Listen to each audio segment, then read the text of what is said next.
కర్నూలు జిల్లా మంత్రాలయంలో దుండగులు రెచ్చిపోతున్నారు. ఎత్తిపోతల పథకం సామాగ్రి టార్గెట్గా విధ్వంసం సృష్టిస్తున్నారు.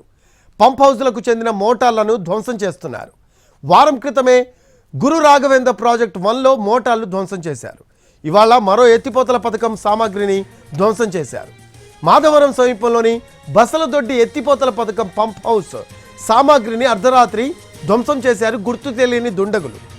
వరుస ఘటనలతో అధికారులు అప్రమత్తమయ్యారు.